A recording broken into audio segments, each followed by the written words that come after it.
اس دین اسلام نے ہمیں حقوق العباد بھی سمجھائے، اور حقوق العباد میں حقوق والدین، حقوق زوجین، حقوق اولاد، ہمسایوں کی حقوق، محلہ داروں شہرداروں کی حقوق، اور ہم وطن مسلمانوں کی حقوق، ہم وطن غیر مسلموں کی حقوق بڑی وضاحت کے ساتھ، بڑی تفصیل کے ساتھ اللہ رب العزت نے قرآن مجید میں ہمیں سمجھائے اور سکھائے،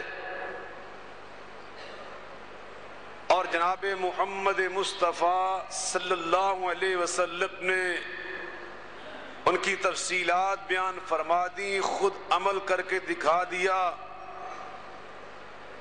اور پھر آپ کی تعلیم و تربیت کے نتیجے میں خلفائے راشدین رضوان اللہ تعالی علیہم اجمعین نے اور دیگر صحابہ کرام نے آپ کی تعلیمات پر اپنے ہم وطن غیر مسلموں کے ساتھ حسن سلوک کے عملی نمونے بن کر دکھائے۔ چنانچہ اس ضمن میں گزشتہ خطبہ جمعۃ المبارک میں بات یہاں تک پہنچی تھی کہ نجران کا ایک علاقہ جو مکہ معظمہ سے یمن کی جانب جائیں تو درمیان میں تھا، یہ علاقہ یہاں پر اہل انجیل جناب عیسیٰ مسیح علیہ السلام کے امتی آباد تھے، اور اتنی بڑی یہاں پر ان کی آبادی تھی کہ 70 سے بھی زیادہ ان کے گاؤں تھے، ٹاؤنز تھے، اور ان 70 سے زیادہ آبادیوں، بستیوں، دیہاتوں اور قصبوں کے لیے ایک ان کا مرکزی بہت بڑا چرچ تھا جو 2 منزلہ تھا، ایک منزلہ نہ تھا، 2 منزلہ ان کا اتنا بڑا چرچ تھا کہ امام ابن قیم رحمہ اللہ تعالی نے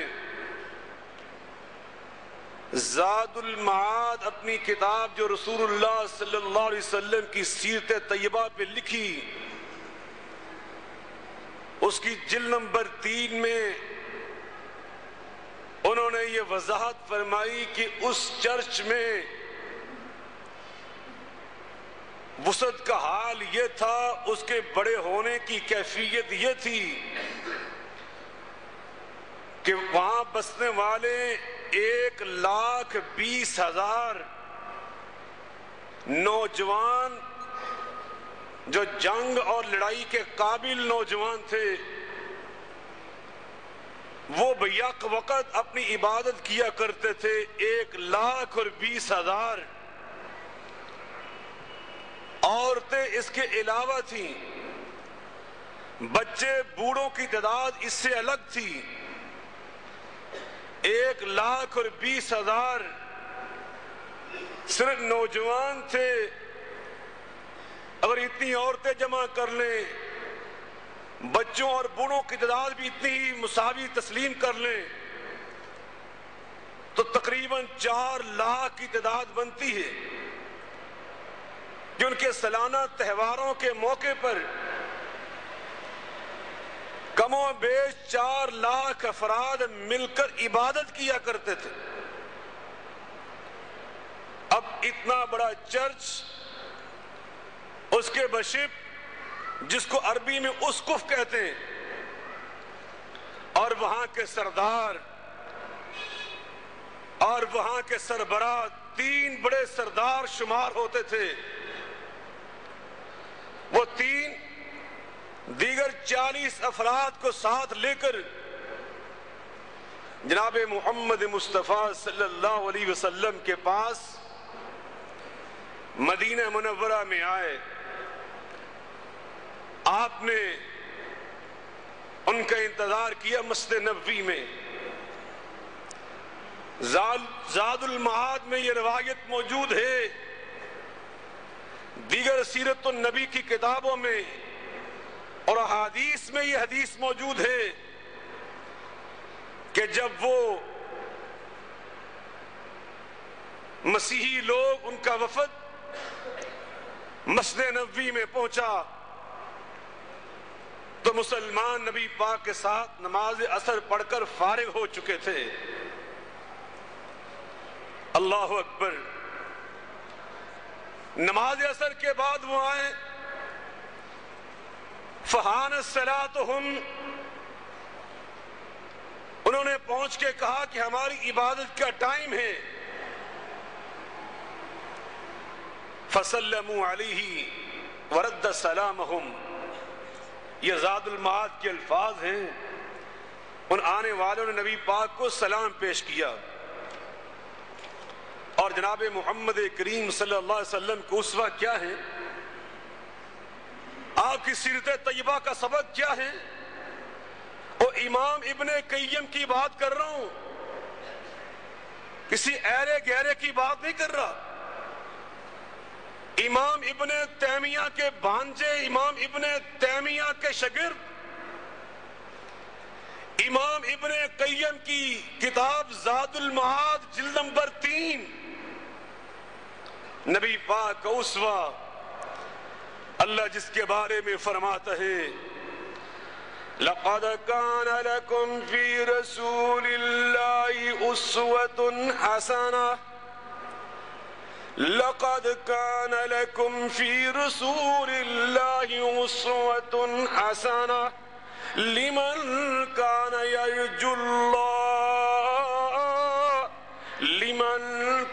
يَرْجُو اللَّهَ وَالْيَوْمَ الْآخِرَ وَذَكَرَ اللَّهَ كَثِيرًا.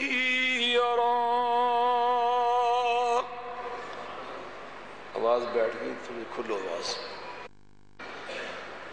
تمہارے لیے بہترین نمونہ اگر کسی کا طرز زندگی ہے تو اس زندگی والے کا نام نامی اور اسم گرامی ہے محمد الرسول اللہ صلی اللہ علیہ وسلم. انہوں نے سلام پیش کیا. جناب رسول اللہ علیہ السلام نے کیا جواب میں کیا؟ امام ابن قیم نے وہ روایت درج کی ہے، فرد علیہم سلامہم، آپ نے ان کے سلام کا جواب دیا. اور پھر مسجد میں پہنچ کر انہوں نے یہ ظاہر کیا کہ ہم نے نماز پڑھنی ہے، اپنی عبادت کرنی ہے، اپنی دعا کرنی ہے. ان کو اجازت مل گئی. فاستقبلوا المشرق، انہوں نے اپنا رخ مشرق کی جانب کر لیا. اور حدیث میں لفظ آتا ہے فقاموا یصلون، ان مسیحیوں نے مسجد نبوی میں کھڑے ہو کر مشرق کی جانب رخ کر کے اپنی عبادت کرنا شروع کر دی. اللہ اکبر. فاراد الناس منعهم، صحابہ کرام نے ان کا یہ انداز دیکھا کہ انہوں نے ہمارے قبلے کی جانب رخ نہیں کیا.